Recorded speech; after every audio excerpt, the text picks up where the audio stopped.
So yeah, right now we've got another one of those crazy, insane champion training player-based competitions going on like we've seen in the past for Sir Nicholas or for Krisk, and some of those different opportunities to fight versus other players in a tournament to get an exclusive champion. But this Monster Hunter promotional Archer champion is probably the best one they've ever done in some of these exclusive events. I think they've done, maybe they did like Venus before and Sir Nick, and I know they did Krisk and now the Archer here, and there may have been a few other ones as well, obviously, but this one is probably the best one they've ever done. And I do love the wording here of this news post. This is so great. We're launching a champion training tournament where you'll be able to get your hands on a champion from our collaboration with the Monster Hunter franchise. Like, you'll be able to get your hands on it. And then all you need to do is develop your champions in any of the following ways. Just upgrade them, their rank, their ascending them, and all of that. It's super easy. You can do it, and you can get your hands on this champion. And yeah, the way that these work is they usually, oh, I can't even look at my, so like they don't want me to get scared by looking at my tournament group, so they just block it from me,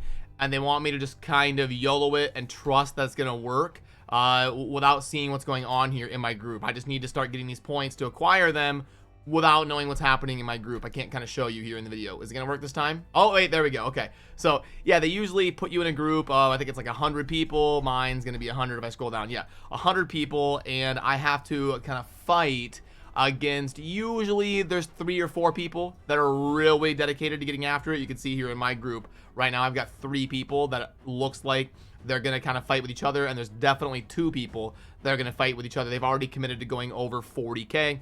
They're gonna end up somewhere around like over 100k in terms of champion points. And the thing is, I probably would have done this if it was a more guaranteed route to do it. Like, if it was everybody over 50k points or something gets this champion, I would probably do it. And then what they could have done is they could have had like the top 3 also get a soul, or you know what, just go all the way down to 6. Like, number 6 gets a 1-star soul, number 5 gets a 2-star soul, and so on until you get to the winner where they get a 6-star soul, but everybody gets the champion as a guaranteed reward on the right side of it as like a next stage. Like, you have the book there at 11,000. If there was a stage after that where it was like you get the Archer champion for 50,000 points or something, if you're willing to put in the grind, I probably would have done that. And then you fight versus players for the bonus aspect of that in terms of getting the blessing on top of that as well. But I know how this book is going to end. I'm just not going to let myself go down that route. I did the same thing when it was Krisk. I didn't have Krisk yet on my account, and I really wanted to add him. And I made the mistake of saying, you know what, why not? I'm going to go for it. And I ended up getting to like 40 or 50,000 points. And then I wake up one morning and someone popped off like 65,000 overnight or something, and I was like, you know what, screw this. Like I'm just not gonna, I'm not gonna lock myself in a dungeon 23 hours a day doing champion training and come out a week later looking like Tom Hanks from Castaway and age myself 30 years trying to get after this Archer champion, trying to beat a whale that's gonna wait until the last minute and then pop off 60,000 points in the last 10 minutes of the event, and I don't know what I'm up against. So I'm just not even gonna go down the route of trying to pursue that. It's not worth it to me. But Archer is definitely an amazing champion, and I wish I could add them to my account. Obviously, I mean, who wouldn't?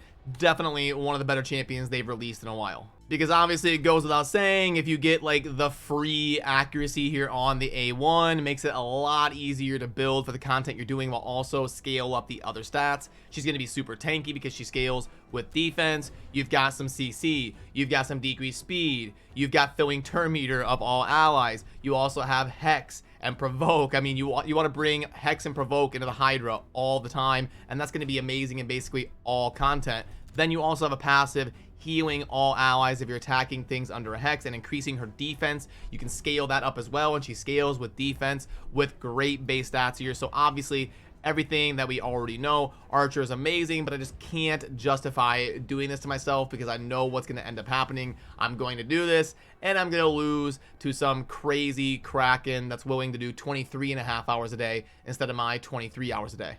But one thing that's catching my attention heading into the weekend is this event for White King Narcissus. They do have the guaranteed event going on here for 110 voids.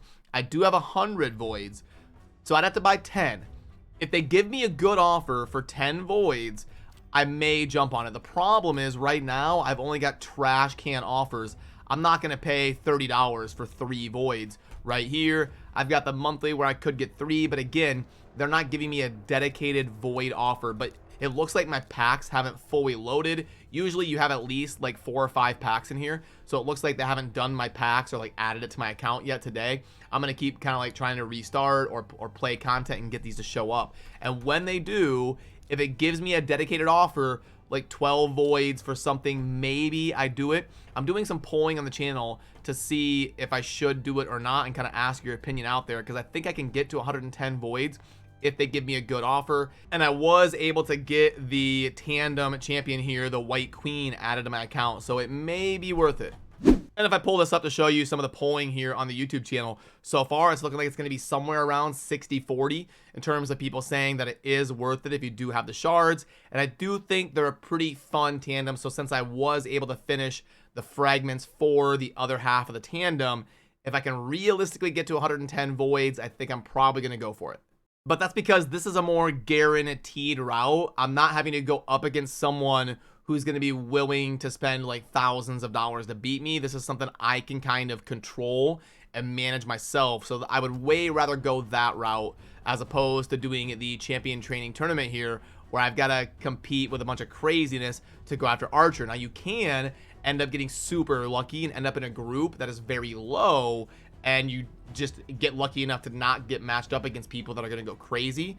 And in that opportunity, it would be a little bit different, but you still never know. I mean, I actually, like for the Krisk one, I started doing it for the first couple days and I was leading. I got super lucky. There was no one going crazy. And then, like I said, I go to bed one night and I'm easily winning. And then somebody popped off like 65, 70K overnight. And I'm like, okay, well, there you go, GG. Like they're clearly just going to do whatever it takes to beat me. So like, there's just no point in kind of pursuing this any further. But when I had a realistic chance, I did start out doing it. But that's the thing, is like, even if you are leading, even if it is going well for you out the gate, there's no guarantee that something crazy isn't just going to pop up and happen overnight. Then if we look at the global leaderboards here, yeah, we've got 177,000 gonna be leading the event. It looks like, okay, so mine's at 40, which isn't even on the global leaderboard. So technically I probably got a little bit lucky in terms of me being a level 100 end game account. To not be in one of the groups where it has somebody on the global leaderboard is probably fairly lucky, because I've seen some like worst case scenarios where people end up in a group where like they're winning it and they're like number 16 overall, and then the person they're competing against is like number 19 overall, and it's like, are you kidding me? Like, we're both in the same group. So like, I probably do have a chance if I really wanted to go crazy. I'm just not really willing to do that. But yeah, let me know your thoughts down below. Are you going to be going after the champion training tournament? What are your thoughts on this? Do you agree or disagree with any of my perspectives on this? Are you going to be going for the White King summons here as the guaranteed event and all of that good stuff? I may have a couple videos coming out this weekend, either doing a summoning session or doing some of the craziness going on here. So I appreciate all of you, and I will see you soon in the next video. Thanks. Peace.